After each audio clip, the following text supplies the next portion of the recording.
Quick video today on mastering. I was working on a song called Lydia, and in my master bus I first hit a multi-band compressor, which is set at multi-opto mastering, but then of course I've come in here and adjusted all these levels and gains, just using this as sort of a starting point for the preset. So that is a multi-band compressor, and then I hit it with an EQ.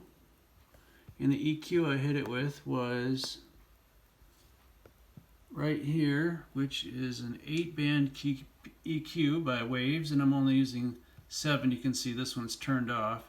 And I've notched out a couple of problematic frequencies. I did a little bit of a drop in that higher frequencies to get rid of that digital trebly noise that was there. I've lifted the mid highs just a little bit, and then did a shelf here where I've blocked out the lower frequencies beneath about, let's see, what did I block out?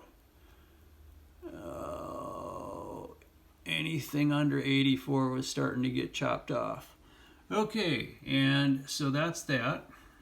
After the EQ, what did I have in there? So after the EQ, I had a Waves multi-band EQ compressor, which is just the most fantastic plugin I've ever used. It's called Vitamin, and it's one of the best fixers. If you've got a sound and it just isn't doing it, you can do a lot of really cool stuff with Vitamin. So highly recommended. That comes with their gold package.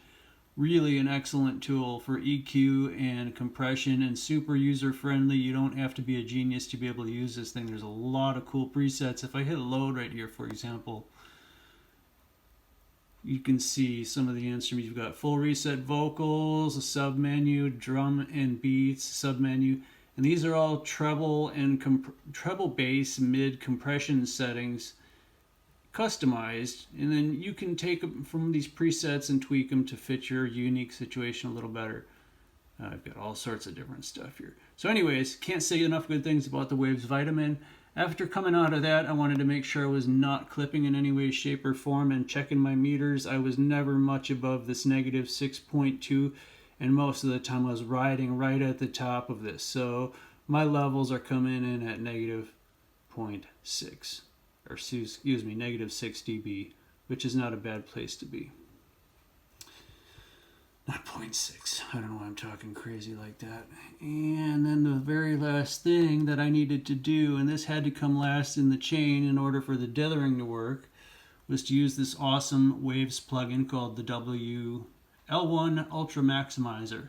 And what you've got going on here is a limiter, and I use the auto release, and then you've got a function where you can dither your file down from your 24 bits or whatever you're working in. I'm working in 24 bits most of the time, and of course to get it down to distribution level it has to be in 16 bits.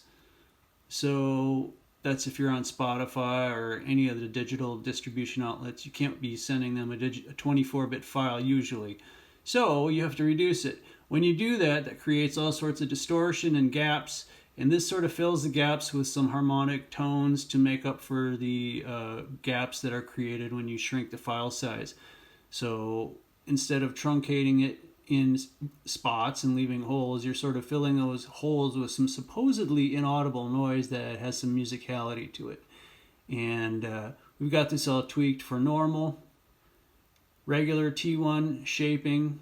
I forget what this IDR means, and that's headed for the digital domain, which is where this final product will end up. So I figured that's the best place to, or the best option for selection. If we're going to be making a tape or something out of it, maybe you want to choose analog.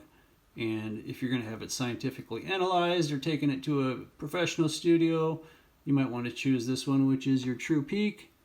Anyhow, that's what I used for mastering, and I got a great sound. So I hope you guys are ready for some cool new music. I'm very happy. I got what I wanted. It sounds great.